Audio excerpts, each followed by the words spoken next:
I'm PJ, I'm Autumn. and this is our story. I grew up in a very, very violent home. My dad, basically, the only way he knew how to communicate was violence. And then when he was gone, my mom struggled a lot. I grew up in a very broken home with just addiction and turmoil. When it came to like high school, I was just like wanting to be liked. I would do anything to fit in. And high school, it was just partying, drinking, drugs.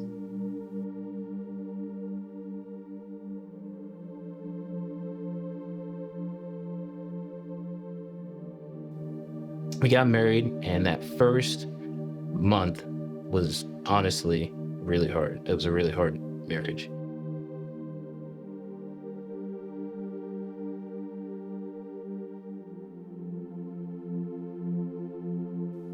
I literally felt like in chains, like just with mental health, with sin. Our marriage, I don't even know what our marriage was at that point. And it wasn't until really we moved to Florida and things were getting worse, honestly. I was at the point where I was considering, like, what's my exit plan from this marriage? At that time, it's about 2 years ago, I'd given up on a lot of things in my life. But the things that I decided to chase instead were just like worldly pleasures.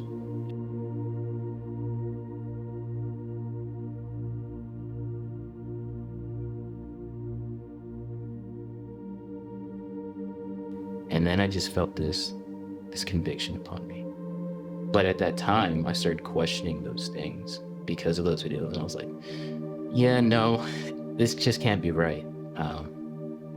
But God had his hands on me, and he was not letting go at that moment.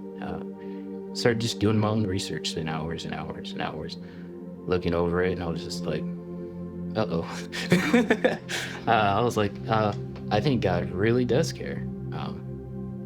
And once I came to that conclusion, and I really started to see Jesus for who he was, someone who laid down his life for me, for everyone that I love.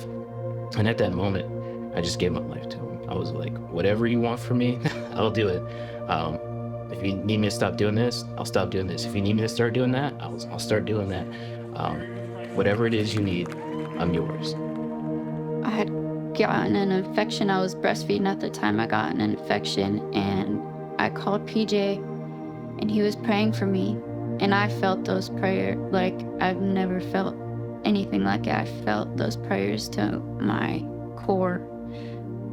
From that feeling, I guess, from the Holy Spirit, when I felt like he was real, I gave my life at that moment, because it was just an overwhelming feeling of knowing how real he was. And when I found out that he could forgive and love me still, that was everything. I was never a social person. I was really, really antisocial. I did not want to talk to anybody. And now I'm someone who loves to talk to people about God a lot, As a parent, it's changed me. And it's made me also realize that the main priority in my life should be raising my kids to know God and to love God, because he's the only person that can save them, really, their true life. He's the only person that can really save you from situations here on earth, too. Jesus was a miracle in my life. There's no other word that I can put to it other than a miracle. He saved my mental health, my depression, my anxiety, suicidal thoughts. I thought I was gonna have that forever. I was so hopeless. He brought me hope. He's everything. He's everything in me, my family, my marriage. He's everything.